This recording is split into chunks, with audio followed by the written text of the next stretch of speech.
Hablemos de la desaparición y luego encuentro de los restos de Diego Fernández Lima en 1984, hallado 41 años después, en mayo del año 2025, hace unos meses atrás. Sabíamos que se había encontrado un cuerpo en la casa lindera a donde vivió Gustavo Cerati. Evidentemente esto está en disposición también, o en discusión mejor dicho, de si apareció en la casa donde vivió Cerati o si apareció en la casa de al lado.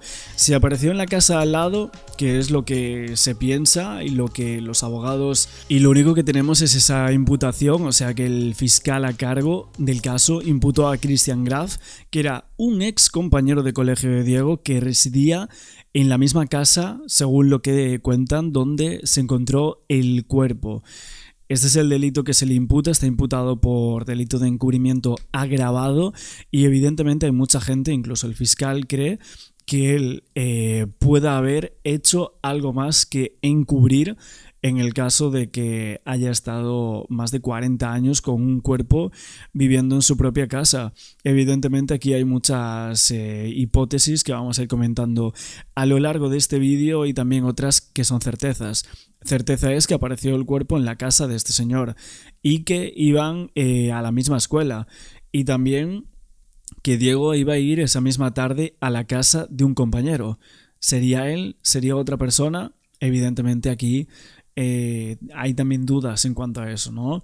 Otra cosa rara es que el propio Grafni y su familia fue a hablar con la familia de Diego Fernández. En ningún momento, ni siquiera salió abogando por su inocencia o diciendo que no sabía nada, etcétera, ¿no?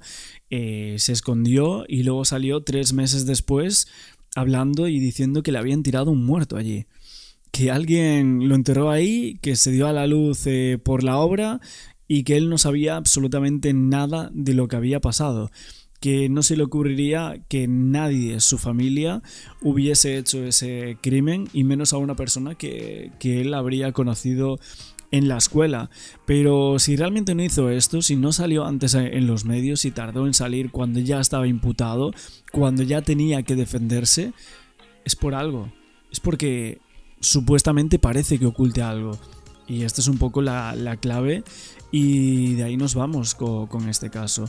Aquí empezaba todo con el tema Christian Graf. Y el fiscal López Ferrando le dio una vuelta de campana muy impresionante, técnicamente de mucho impacto. Veremos con los especialistas si esto puede prosperar. Que es decir, acá hay un delito nuevo, que es el encubrimiento. ¿Por qué? Porque hay 3 hipótesis presuntamente falsas que brinda Christian Graf cuando aparecen los restos óseos. No que había una iglesia, no que en realidad había un establo, no que en realidad trajimos tierra de afuera para hacer una reforma y eso podía contener los huesos. Todo falso. Obreros que declaran y dicen, el señor se asomaba permanentemente por la ventana, nos decía que no toquemos este árbol, que ahí no, que era el lugar donde luego se encontraron los huesos. Entonces, ¿qué dijo el fiscal López Ferrando? Que hay un hecho nuevo, encubrimiento. Yo digo, bueno, si a cualquiera de nosotros nos pasa que encuentran restos humanos en los fondos de nuestra vivienda, no intentaríamos elucubrar teorías para decir que no sabíamos nada o correr a la gente. Diríamos, bueno, que se investiguen o no sabemos qué pasó.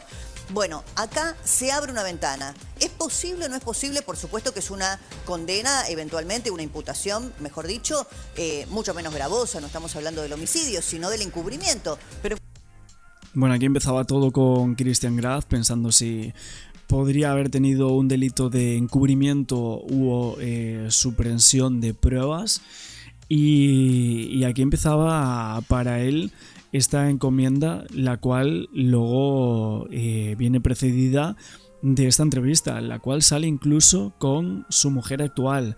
Sabemos que había tenido otra mujer, estuvieron años supuestamente.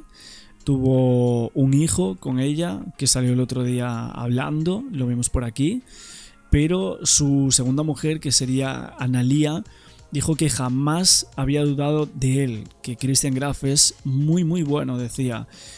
Lo que pasa es que hubo una teoría, que es esta que tenemos aquí, que decía: Analía, seguro que Christian Graf no tuvo que ver con el crimen. Insisto, yo tengo una teoría. Y la teoría de esta persona, que en realidad mucha gente también comentó esto, decía que Christian Graf estaba como en una especie de relación o tenía encuentros íntimos con Diego Fernández Lima, supuestamente, en esa misma casa. Y que justamente esa tarde dio la casualidad de que una persona de su familia, supuestamente el padre, según esta hipótesis, los encontró. Después de varios encuentros, los encontró a los dos y terminó con la vida de Diego Fernández con un cuchillo y obligó a Christian Graf a casarse con una mujer, básicamente, que no podía estar con ningún hombre, que él no podía ser homosexual ni estar con hombres. Es una teoría que sacan algunas personas y evidentemente esto, como os digo, un poco a raíz de esta entrevista también salía. Y vemos por aquí, ¿no? La primera vez que aparecía Christian Graf, que dio muchísimas dudas, sus gestos, sus expresiones, tristeza, luego pasaba a otro tipo de expresión en su rostro, metiendo duda realmente de si la medianera estaba o no en la parte de su casa, si el cuerpo apareció al lado de su casa o si realmente era en donde estaban construyendo, que es donde había vivido Gustavo Cerati. Obviamente aquí salieron muchas cosas y una de ellas había sido también esta teoría, como os estoy diciendo. También hace unos días atrás ha hablado el abogado de la familia de Diego Fernández Lima, que sería Hugo Wortmann Joffre. Habló por aquí sobre el tema de pedir revisar el patio de Christian Graf para llegar a ver si hay más huesos, incluso si hay restos, presuntamente, de otras personas. Bueno, atención porque hubo un giro en el caso de el hallazgo del cuerpo de Diego Fernández Lima. Nos estamos refiriendo al misterio de Coglan, porque ahora la familia insiste con que se registre otra parte de la casa de Christian Graf. Lo primero que quiere saber la familia es la verdad, por qué lo mataron a Diego en circunstancias violentas, que eso ya está fuera de toda duda, ¿no? Y en ese sentido es muy importante hacer una georradialización de todo el terreno para saber efectivamente si hay más restos, porque el esqueleto no está completo, faltan partes, y bueno, y veremos ahora cuál es la posición del fiscal. En principio entendemos que sí va a ser lugar, ¿no? La Fiscalía está pidiendo por estas horas otras medidas de prueba sobre la familia Graf que incluyen indagatorias. Bueno, vemos que están pidiendo indagatorias a la familia Graf. Todo esto lo veníamos precediendo en anteriores directos sobre lo que es este caso. Y también lo que supimos es que estaba como querellante el hermano de Diego Fernández, o sea, el señor Javier Fernández Lima, que es hermano menor de Diego, que sabemos que cuando fue la desaparición de su hermano, él tenía 10 años. Y actualmente, bueno, él ahora asume el rol público para preservar a su madre y también mantener viva esta causa para que no quede impune este hecho. Y así se sumaba como querellante en la causa para pedir esas pruebas, proponer peritos, oponerse al sobreseimiento, etcétera, ¿no? Y así la familia pues quiere garantizar o buscar garantizar que esta investigación avance tras muchísimas décadas en donde solo sabían que su hermano estaba desaparecido, no sabía absolutamente nada más del caso.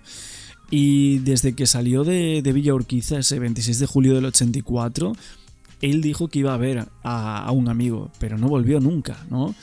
Y la indagatoria del, digamos, compañero de colegio de Diego, que era este señor Graf, y eventualmente ampliarlo un poco al resto de la familia, pero comenzando por ahí. Los abogados de la familia de Fernández Lima explican por qué la imputación de encubrimiento tras el hallazgo de los huesos en la casa de la familia Graf derriba la prescripción del delito de homicidio. Es un delito que se comienza a cometer el día en que se trata de desviar la investigación. Ahora, si hubiera una vinculación con la muerte, bueno, ahí ya empieza un problema jurídico más grande, ¿no? La hipótesis que plantea el fiscal es, bueno, investiguemos entonces la obstrucción de la justicia y el encubrimiento. La familia y abogados de Diego Fernández Lima aseguran que después de 41 años alguien debe saber qué pasó. Llamativo. Bueno, veremos si finalmente puede llegar a ser condenado o no Christian Graf. Por el momento los medios de comunicación argentinos no informan prácticamente nada más sobre esto, sobre el caso de Diego Fernández, pero bueno, aún así nosotros estaremos como siempre muy atentos a todas las noticias que vayan saliendo, y obviamente aquí hemos visto como que había ciertos factores, ciertos indicios que daban a pensar que podría llegar a haber encubrimiento, o incluso que personas dentro de ese seno familiar supiesen algo más de este hecho acontecido hace tantos años, que realmente no han dicho todo lo que saben.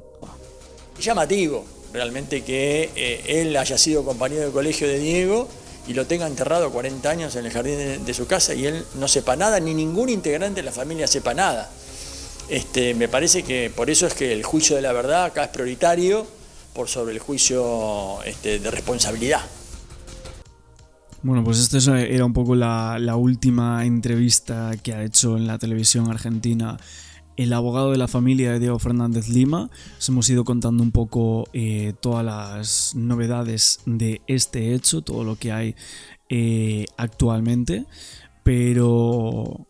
Y otra cosa más de la entrevista que algunos me habéis estado comentando es que él menciona a Diego como Fernández en muchas ocasiones. Vamos a verlo y ahora os cuento un poco lo que me habéis dicho, el por qué lo dice así. Ojo, que la causa terminó, lo ideal es saber... Prescribió, exacto. Aquí en esta parte, cuando dice prescribió... Si bien prescribió, bueno, saber quién fue, entonces es como que vamos a estar todos en paz, tanto la familia de Fernández como nosotros. Bueno, aquí lo dice por primera vez lo de la familia de Fernández. Le juega aquí un poco una mala pasada, supuestamente porque mucha gente se recordaba de esta entrevista que se refería a Diego como Fernández, y esto es justo cómo se identifica en Argentina a los alumnos unos a otros en la secundaria. O sea, de manera natural se contradice en esta entrevista diciendo que no se acuerda de Diego, etcétera, cuando habla de Fernández, ¿no? Esto puede ser cualquier cosa, evidentemente, pero si hablamos de escuela, secundaria, tanto tiempo después, en una entrevista estos detalles creo que son clave. Y aquí Christian Graf se anota un tanto como llamando Fernández a Diego, ¿no? Porque ni siquiera dice la familia Fernández Lima o la familia de este chico, la familia de Diego, sino la familia de Fernández. ¿Entendéis a lo que me refiero con esto? Que no está diciendo la familia Fernández como tal, porque ahí sí podríamos llegar a decir, bueno, está hablando de la familia y ya está. No, está hablando de Diego y está diciendo su apellido, la familia de Fernández. Vamos a volver a verlo. Prescribió, esto, exacto. Si bien prescribió, bueno, saber quién fue, entonces es como que vamos a estar todos en paz, tanto la familia de Fernández como nosotros. De esto no me había percatado, pero bueno, es otro punto, una entrevista muy larga, evidentemente, más de 50 minutos, y algunas otras cosas que seguramente vayan saliendo de este gran caso. Seguimos comentando el caso de Diego Fernández Lima. En esta ocasión, hace unos días atrás, veíamos que el juez había pedido reformular una imputación por encubrimiento a un excompañero de escuela de Diego, y también habíamos tenido esas noticias de que aceptaban como querellante dentro de la causa a la familia de Diego. Una importante decisión dentro de la investigación por la muerte de este chico hace 41 años, y habían confirmado que ahora la familia, por parte del hermano Javier, pues podría estar dentro de la causa, y esto obviamente podría dar un giro importante. El juez es Alejandro Lidbach. Hablamos de él hace unos días atrás. El juez no estaba, por así decirlo, tan claro con lo que tenía de Christian Graf, ¿no?, que salió en esa entrevista y demás, y luego apareció en la defensa los abogados Hugo Wortmann Joffre y Thomas Brady, que son los dos abogados de la defensa de la familia. Y a pesar de que Graf fue apuntado como un presunto culpable, vamos a comentar, el magistrado consideró que la acusación realizada por la fiscalía no contaba con una concreta imputación bajo tal identidad del imputado. Decían que la amplitud de los hechos, tal y como se encontraban descritos, impedían conferir una imputación fundada en lo que serían los términos de las exigencias legales. En las declaraciones a la prensa, el principal sospechoso, Christian Graf, aseguró que no tenía relación con Diego y que no recordaba para nada al joven. Lo raro es que compartieron aula en ese mismo año. Así que tenemos a Javier, por otro lado, hablando de que este hombre está mintiendo, obviamente la familia no le quiere para nada a Christian Graf. Esto es lo que expresó en los medios de comunicación y en las televisiones, y él dice que asesinaron a su hermano con 16 años, con toda una vida por delante, y que la familia solo quiere la verdad y que se haga justicia con todo el peso de la ley. Si así se pudiese, porque el caso, o mejor dicho, el crimen estaría prescrito. Lo que no estaría prescrito sería ese encubrimiento por el cual el fiscal quería imputar a este señor. El juez dice que no hay tanto en su contra. Veremos finalmente. ¿Él mintió? Parece que sí. ¿Que él sabe más? Parece que sí. Pero obviamente el juez tiene que tener más pruebas sólidas contra este señor Christian Graf. Y de ahí que pueda dar pie a que hable, a que diga más cosas. ¿Quién mató a Diego? Obviamente lo van a apretar, lo van a intentar apretar un poquito las tuercas y veremos si canta algo más, porque lo que sí parece es que algo más tiene que saber. Vamos a ver un poquito de criminología, criminalística, hablando de si hay pacto o no de silencio en medios de comunicación, y también de esa fosa, cuántos centímetros tenía de ancho, de largo, y otra entrevista a otro criminalista que vamos a ver por aquí en radio. Tenemos bastante programa completito en el día de hoy, así que vamos a empezar y ahora seguimos opinando. ¿Cómo le va? Y obviamente Olga es una perito excelente de encontrar interpretaciones en los hechos que van apareciendo criminalísticos, en este caso el hecho de que haya aparecido en el jardín a 60-70 centímetros de profundidad, una profundidad escasa, en donde estuvieron 41 años. ¿Eso da algún indicio de algo o nada? Bueno, le digo lo que trascendió respecto al equipo de antropología forense, que son los que hicieron el trabajo. Ellos encontraron en los huesos Vamos a ver algunos detalles, mientras tanto vos nos vas acompañando. Bueno, ese es el lugar donde está efectivamente el fondo del baldío, en la avenida Congreso 3742. Cuando llaman al equipo de antropología forense, particularmente tratan de reconstruir dónde fue la fosa original para ver si fue colocado en una primera fosa, luego trasladado a un segundo lugar. ¿Sí? Determinaron que el lugar original estaba en la casa lindera, la de Cerati, que era la duda si estaba de pertenecer a una propiedad en la casa de Cerati o en la otra. Pero eso es firme. Sí, y determinaron que era una fosa de más o menos 1,20 de largo por 50 o 60 de ancho y 60 de profundidad. Después, lo otro... ¿Dice algo eso o nada? En cuanto a mi experiencia, por haber tenido, escasa, claro, porque generalmente en los aromas... grande, ¿no? Que no era muy grande, pero digo, ya... Lo que no entiendo es porque el periodista le está preguntando y le está contestando él. O sea, a ver si tienes una especialista, pregunta y espera, ¿no? Digamos, con el cuerpo desarrollado, no era un nene de 4 años, ¿no? Claro, por empezar, hay dos elementos que me parecen más importantes. Uno es que tiene heridas a la altura de la cuarta costilla. Sí. Eso está confirmado. Que está confirmado por el equipo de antropología forense. No pueden garantizar cuál fue la causa de muerte, porque puede ser shock hipovolémico, puede ser que afectó un órgano vital, pero como esa fue la herida punzante entonces que se encontró. Sí, la cuarta costilla, pero en vida. Pero no lo pueden determinar porque el tejido se fue deshaciendo con años. Quedan huesos. Entonces te quedan solamente huesos y quedó un poco de tejido dentro de una media. Después... Bueno, aquí nos fijamos en la profundidad que tendría, 60 centímetros, 20 de largo y 60 de ancho. Aquí ya está la reconstrucción del equipo forense en esta fotografía, este vídeo. No sé. Hay signos de que trataron de serruchar o de desmembrar el cuerpo a posteriori, que eso te coincidiría con que tenga solamente 1,20 m cuando es un chico de 14, 16 años, que generalmente tiene más que esa altura. Pero él no era muy alto. Pero es jugador de fútbol, tengo entendido de que era una altura normal. No, tampoco era normal, sin duda, ¿no es cierto? Para un chico de 16 años uno está esperando más o menos que tenga una altura... Bueno. Así que la herida punzante está confirmada. Sí. Digamos, ¿no? Ahora, el elemento es, la pregunta también le pregunto a Mercedes, que viene siendo el caso. ¿Fue eso lo que terminó determinando la muerte? ¿Pudo haber otras heridas que hoy no son posibles de constatar porque ha quedado nada más que hueso?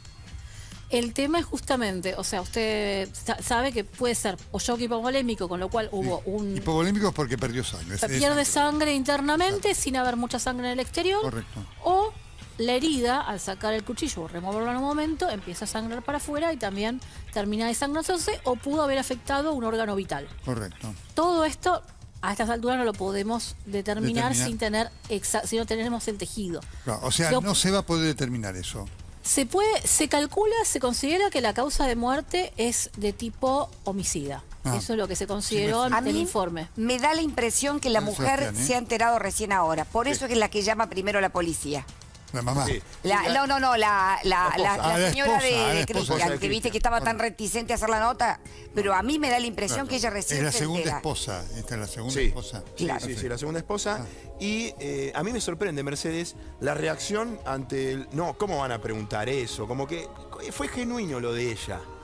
Sabiendo que naturalmente sospechamos ahí. Pero fue fuerte. Bueno, pero no sé, al final es la segunda esposa y ella como que apoyaba al marido sin ningún tipo de pretensión, aparte como apuntando a cosas que ni ella podría llegar a saber en ningún momento, o sea, porque ella no estuvo ahí cuando tenían 16 años. Porque nosotros habíamos estado hablando, yo le dejo en un papelito de mi cuaderno, le dejo mi teléfono, ¿entendés? Y ellos quedan en llamarme después para contarme lo que testimoniaban, para contar lo que había pasado en ese momento. O sea, pero como personas del colegio, ¿entendés? Entonces fue muy fuerte que después nos encontramos. Sin duda. Olga, ¿cómo llega un cuerpo ahí, digamos? ¿Eso tiene algún valor? Bueno, ¿Tiene eso a mí algo? ¿Permanece 41 años el cuerpo ahí? Es que todo lo que te indica, o sea, las fibras, todo lo que es fibra orgánica se fue deshaciendo. Entonces te quedaron las fibras sintéticas. Recuperaron el llavero, el logo... Perdón, que tengo la marca de UFO, que era típico de esa época. El reloj Casio, que era de esa época. Una ficha de casino que parece que también es de esa época, que es de 2000, no sé si serán 2000 pesos australianos, que sea en esa época. Entonces, todo te indica que ese lugar, y parte de la corbata, que parece que en esa época los industriales usaban corbata. Entonces, todo te indicaría que es el lugar donde lo matan. También está el tema de por qué sería esto. Esto puede ser un homicidio criminis causae para tapar otro homicidio, por ejemplo, otro delito, por ejemplo, un intento de abuso, por ejemplo. Olga, ¿hay algo? No hay. Pero realmente todo indica que el lugar donde se halla ahora mismo el cuerpo es el lugar donde matan a este chico. ¿No podría haber sido dentro de la casa? Quizás. También es verdad que por lo que estamos viendo, Graf sí intentó desviar la investigación. Y ese delito no se cometió hace 40 años. Ese delito se comete hace 2 meses, que es cuando aparecen estos restos. Por lo cual, el delito del cual aquí se está hablando y por el cual el fiscal quería imputar no puede estar prescrito. Aparecen unos restos en su casa y él quiere desviar la investigación. Por lo cual, el delito del cual estamos hablando es de hace 2 meses. Y ese delito no está prescrito. Aparte, si realmente aparece un cuerpo allí, el juez no debería ordenar algún tipo de demolición e investigar si en esa vivienda podría existir o convivir el cuerpo de este chico con otros cuerpos. No sé, creo que es una investigación que se debería haber hecho, o sea, para descartar más que nada, ¿no? Pero bueno, este es el periodo de tiempo que tenemos aquí. Mucha gente también se pregunta el tema de en qué periodo de tiempo vivieron los alemanes que vendieron la casa luego a los Olmi, si a lo mejor podrían tener algún tipo de implicancia o no. Luego, yo estuve buscando porque también como se llama Olga, esta licenciada, que yo recuerdo hablar con ella en alguna ocasión. Justo la persona que vivió en esta casa se llamaba Olga también. Se llamaba Olga Elsa Schudekops. Bueno, no sé pronunciar el apellido, un apellido alemán. Una mujer que nació en el 1924 en Buenos Aires.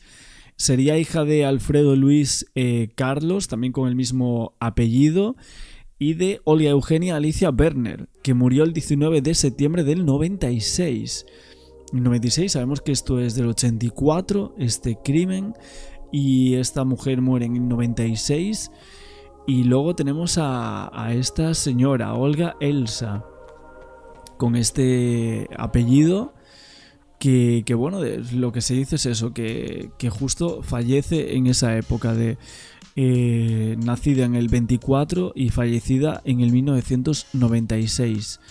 Y esa es la mujer que vive también en la casa lindante donde aparecen los huesos. Certeza, por supuesto. Pero dentro de lo encontrado, el pozo, por ejemplo, Sí. ¿nos puede indicar acá una sola persona estuvo haciendo el pozo? Acá, imposible, sí o sí tiene que haber 2 personas, incluso un mayor. Claro. ¿Nos puede indicar algo que solamente alguien de 16 años, digo, pensando que tal vez estuvo Cristian solo en ese momento? Sí.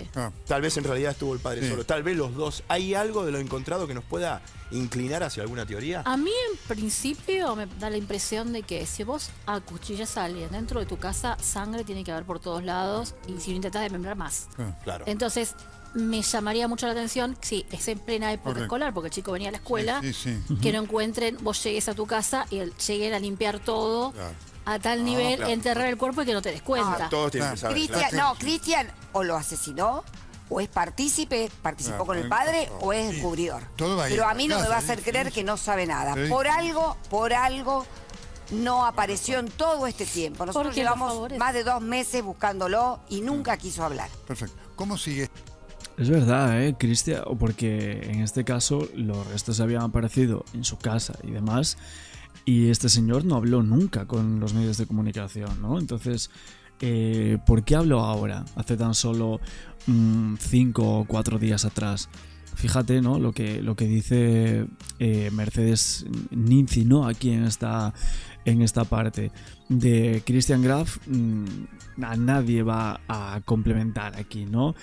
A nadie va a engañar, o es partícipe, o ha encubierto, o lo ha hecho él, o algo ha hecho, ¿no? Entonces, ya no es que tan solo lo piense un fiscal, ¿no? Es que varios expertos y personas periodistas muy controvertidas dentro de la televisión también lo piensan así, ¿no? ¿Y por qué lo mató? Sí, obviamente, y documentación, sobre todo Nelson Domi, porque hoy temprano lo que hicieron fue ir a buscar información al colegio, en este caso al ENET 36, después de que se sumaran por lo menos más de 2 personas que confirman que había una relación escolar dentro de la misma institución. En un ratito vamos a mostrar los boletines, tanto de Diego Fernández Lima, el chico al cual encontraron los huesos ahí en la casa lindera, la de Cerati, y los de Graf, que ya están en poder de la justicia. Fueron al colegio, Nelson, te decía temprano, la policía. Uno dice a esta altura del momento, 40 años después, ¿qué pueden encontrar? Bueno, pero encontraron, yo pensé exactamente lo mismo. Mira, estaba yo me hacía la misma pregunta. Estaba el boletín, ahí estás viendo, mira, Nelson, este es el boletín, si no me equivoco, de Diego Fernández Lima. Vas a ver, Nelson Domi, que está primer año, segundo año. Si le sacás el graf, vas a ver que el segundo año está repetido. En un momento ahí se ve, repite segundo Bueno, aquí vemos Fernández Diego en esta parte. año. Y después fecha a de mí llama nacimiento la atención 68. porque demuestra obviamente lo que había sucedido. En el margen derecho de la pantalla abajo se ve que el hizo cursó solamente el primer trimestre del año 84, porque después ya desapareció, digamos. Es verdad, esto lo estamos viendo aquí abajo. Castellano. No sé si pone informática, no se ve muy bien con las letras de Canal 13. Educación física, ¿no? Taller, creo que pone. Y bueno, aquí aparecen algunas de las notas. Son 3, 4, 6, 10. El 26 de julio ya estaba desaparecido Diego Fernández. Solo completó el primer trimestre. Era un alumno así regular, se veía, había repetido. Exactamente. Y después este es el de Norberto Christian Graf, para la justicia el sospechoso. Bastante parecido en cuanto a performance de notas, ¿eh? Claro, pero ahí ya ves que en el 84 Graf estaba en tercer año, Lima estaba en segundo año. Pero porque repitió. Claro. También hubiese estado en tercero. Exactamente. Y ahí estás viendo, mira, 2 días antes, Graf, 2 días antes de que desapareciera Diego Fernández Lima, Graf se saca un 1 en historia. Nah, es una barbaridad esto, o sea, y realmente, a ver, aquí vemos todo el primer trimestre, el segundo, el tercero de Christian Graf, todo este boletín, y este señor iba al tercer año, mientras que Diego iba al segundo, ¿no? Lo que pasa es que el año anterior, supuestamente, iban al segundo año y aparte en la misma aula. Esto es lo que se está comentando, ¿no? Obviamente aquí tienen que buscar si realmente miente, ¿no? Y lo que a mí me parece imposible también es que, por lo que dijo una ex profesora también, que en su momento se habían organizado algunos alumnos de su colegio para salir a buscar al desaparecido niño Diego Fernández, ¿no? De hecho, habría que averiguar esto, ¿no? Si realmente es cierto. Porque si esto es verdad, parece bastante extraño que Graf no recuerda absolutamente nada. Ni siquiera esto, ¿no? A ver, interesante. Uno pregunta, claro, bueno, ¿para qué sirve todo esto? puede tener alguna significación, ¿no? Bueno, la justicia quiere recapitular un poco qué fue lo que pasó, por eso fue con un escrito hoy al colegio, a la ENET 36. Que tenía el boletín, lo tenía todavía. Tenían el boletín 40 años después, y lo que pidieron fue... directamente, lo voy a leer porque es bastante, pero voy a hacer un punteo rápido. Solicitar la entrega en el acto y al portador el listado completo, incluyendo todos los datos filiatorios de los alumnos que cursaron los estudios secundarios en todas las divisiones del 83, el 84 y el 85. Toda la documentación de Diego Fernández Lima y obviamente el documento de Diego y toda la documentación de Norberto Christian Graf y el documento de él. Y abajo, y esto me parece que es bastante interesante, a ver. Dice, por último, tienen que aportar el registro de asistencia escolar desde el 23 de julio, 3 días antes de que desapiera, hasta el 2 de agosto de Fernández Lima y de Graf, para ver si... fue al colegio antes y para ver si fue al colegio después, y los justificativos médicos piden también si es que están en esos registros. 26 de julio, ¿qué cayó? ¿Jueves aquel año? No, Nelson, me estás matando ahí. No habrá fijado. 23 de julio de 1984. El día que desaparece había sido un jueves, ¿no? Lo había dicho la persona que lo ve última vez con vida, ¿no?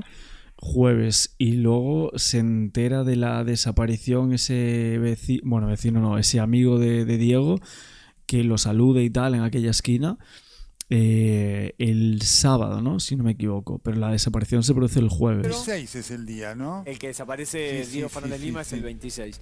Al 2 de agosto de ese mismo año, tanto Fernández Lima como Norberto Graf. A ver, tratando de recapitular un poco cómo era la vida escolar y qué pasaba entre ambos dentro de la institución educativa en poder saber eso. Mira, Nelson, es verdad, el jueves. ¿Por qué te llama la atención que sea un jueves o algo? Porque hay que ver efectivamente a ver qué pasó el día después, ¿no? Digamos, si Christian Graf fue al colegio, si no fue, si el día en que desapareció un día escolar, ese día Christian Graf fue al colegio. El viernes, por ejemplo. O el jueves que desapareció. Esa pregunta se la hace la justicia, es si él tuvo que ver en esta muerte violenta. La justicia va hacia ahí. Claro, esa pregunta es clave. Lo que parece ser es que falta los días siguientes Christian Graf. ¿Casualidad o causalidad, no? Si falta en esos días entre viernes, sábado, domingo, bueno, si los siguientes días falta, o sea, si al día siguiente, ese viernes, falta Christian Graf a la escuela, pues creo que es un punto también ahí a interferir, ¿no? De que el crimen está, o lo que pasó, el delito está prescripto si es un homicidio, va hacia ahí, pero al día siguiente fueron al colegio, estaba solo, estuvo con otro compañero, se relacionaba con otro compañero, tenía alguna parte lastimada del cuerpo. Los justificativos médicos iban antes, no iban antes, una tarea muy minuciosa a 40 años atrás, ¿no? Vos sabés que hoy se planteó ahí en el programa nuestro de Radio Rivadavia una discusión, porque hubo algunos abogados constitucionalistas, después fue cayendo, que decían, hay que ver si esto prescribió por el hecho de que como el cuerpo ahora se encontró, el cuerpo del delito ahora, tal vez a partir de ahora comience la investigación por un asesinato que antes era una desaparición. Surgió eso. No, pero hay una discusión interna jurídica, hay jueces que están diciendo en lo concreto, es bueno, ¿qué pasa si aparece otros casos de personas desaparecidas. ¿No habría que cambiar la legislación para este tipo de casos? Aparece algo con Sofía Herrera, aparece algo con Julio López, aparece algo con María Cash. Digamos, y si hay un responsable penal, porque la tecnología es mejor o porque apareció por el azar, como en este caso, algo y se puede dilucidar esto. ¿No habría que modificar para ciertos delitos la cuestión de la prescripción? Bueno, empieza a aparecer eso que lo tiene que hacer ni más ni menos que el Congreso, ¿no? Sí, y con todo respeto para la familia, por supuesto, para que veas este caso efectivamente lo que genera, ¿no es cierto? En cuanto a cosas que parecen novelescas, pero que tienen este peso, ¿no? Por supuesto, y justamente para la familia que de alguna manera empieza ahora, desde el reconocimiento de Diego, a poder duelar, porque por más que hayan pasado 40 años, vos decís, a lo mejor sigue vivo. Claro, al final, para la familia, Diego murió hace nada. Hace unos meses, porque ellos lo seguían buscando. En realidad, no sabían lo que había pasado con este chico. Entonces, lo que siempre decimos, ¿realmente puede prescribir un caso de esta forma? De esta manera. Esto es muchas veces lo que nos hemos preguntado aquí en el canal, hablando del caso de Diego Fernández, y muchísima gente, he visto un montón de comentarios vuestros, ¿no? En los últimos vídeos que hemos hecho por aquí, hablando un poco de esto. Es verdad que últimamente estábamos hablando de análisis de lenguaje no verbal, etcétera, que ha habido por parte de muchos expertos en los últimos días. Creo que bueno, nosotros hablamos del de Seba. También estuvo este chico que es bastante famoso, Franco Piso, hablando de esto. Está siendo un caso bastante mediático, en verdad. Así que bueno, veremos. Lo que pedimos es justicia, obviamente, por Diego y para su familia. Y ojalá también la otra parte de su familia, ya sea más allá de su hermano, hablen con los medios. Y aún faltan, yo creo que amigos íntimos, personas ya sea de la escuela, de ese centro o ese equipo en el que él jugaba. Así que veremos finalmente en próximos vídeos qué es lo que más sale y nuevos datos de este caso que está sin resolver. Que pertenecía a la familia, bueno, a Gustavo Cerati, ¿te acordás? De toda esta situación. El viernes, esta es la casa donde se realizaron las excavaciones, aunque los restos estaban en la vivienda que todavía se ve construida. ¿Se entiende esto, Horacio? Sí. Sí, por supuesto. Vos fíjate cómo una historia tenía destino de no saberse nunca qué había pasado. Porque pasaron casi 40 años desde la desaparición de este chico. Nadie lo buscó, se cansaron de buscarlo, pensaron que se había ido con una noviecita, el padre se murió desesperado buscándolo. La madre nunca modificó nada de su vida pensando que en algún momento Diego iba a volver. Y una obra en el lote de al lado escarba ese límite de la medianera y aparecen esos huesos y aparece esta parte de la historia. La verdad que no se puede creer realmente la tragedia que signa esta familia, la familia Fernández. El papá murió en el año 91 en un accidente de tránsito. Y todo comienza a ver, bueno, primero con el hallazgo y después por el comentario de un colega, creo que de un productor de tele, que le dice a Fernández, a Javier Fernández, que es el hermano de Diego, che, hay la persona que vivía ahí, es una familia que iban al mismo colegio que tu hermano, ¿vos sabías? No, ni idea. Ese es un dato que no figuraba, porque no lo sabía. Se hablaba de la casa de Cerati, que vivió circunstancialmente, creo que la alquiló un par de años nada más, pero nadie decía en esa casa vivía y vive. Sí, vive la mamá. Bueno, a ver, ¿qué sabe hasta ahora? Que apareció en los restos de una persona, que esa persona es Diego Fernández, que estaba desaparecido en el año 1984. A ver, esto lo que digo a partir de ahora es lo que creo. Claro. Que lo mataron en esa casa y lo enterraron. Y a posteriori hicieron una pileta al lado. A posteriori hicieron una pileta. Pasaron los años, la familia Graf se fue mudando de esa casa. Cristian, el compañero de colegio de Fernández, se mudó, quedó la madre nada más. La madre tiene, creo que cerca de 90 años. Y ahora Cristian Graf volvió a la casa.